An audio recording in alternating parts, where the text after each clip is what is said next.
everyone, welcome to Red 5 Standing By. My name is Andrew, and yes, I'm a little late to the party, but it's been reported that a standalone Obi-Wan movie is in the works, with Yoda and Boba Fett films rumored to be on the horizon. As of this point, we don't have any story details on the Obi-Wan film, and we don't know whether or not the other rumored movies will be origin stories. However, this news does have people questioning the direction that Lucasfilm is taking the standalone films.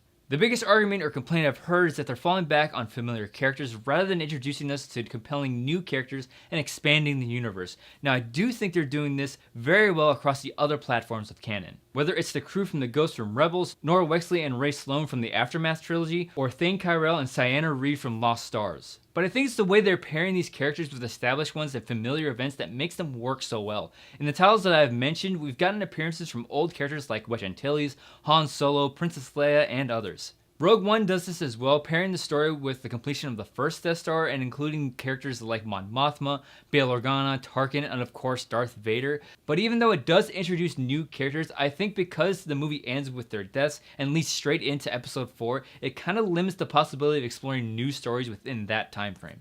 But on the other hand, what Rogue One did pretty well was connect the original and prequel trilogies and answer some questions like why the Death Star had such a glaring flaw. Then there's the Han Solo film. Yes, it's had its share of problems, but my biggest concern with this movie is that it doesn't add anything new to the character or expand the universe. I guess it would be kind of cool to see how Han got the Falcon from Lando or how he met Chewie, but I don't want that to be all we get out of this film. Which brings me to these new standalone films. I have no problem with Lucasfilm giving characters we already know their own movies, just as long as they tell stories that introduce us to new characters and other possible spin-offs. A young Yoda film, for instance, can take place 800 years before the prequels, possibly leading to stories being told in the Old Republic era, and hopefully bringing in some popular Legends characters into the official canon. And the last thing I'll say is, from a marketing perspective, a movie led by a familiar character is easier to sell than one that is led by a new character. It's easy to forget that casual fans aren't as informed about these films as us diehard fans are. I actually know someone that thinks Episode 8 is going to be the last Star Wars film ever.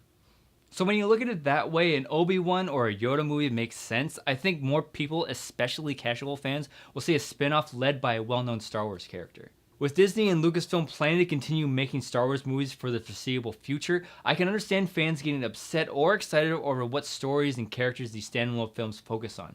But at the end of the day, all I really care about is seeing a good Star Wars movie. So if they can do that, I'll be happy. Now I want to know your thoughts. With the announcement of the Obi-Wan movie and the rumored standalones, do you like the direction Lucasfilm is taking these spin-offs, or would you like to see new characters and stories being the focus of these films? Go ahead and leave a comment below. Don't forget to like and share this video, and be sure to check out some of my other videos I do on this channel. To stay up to date on all those, give that subscribe button a click. As always, thank you for watching, and may the Force be with you.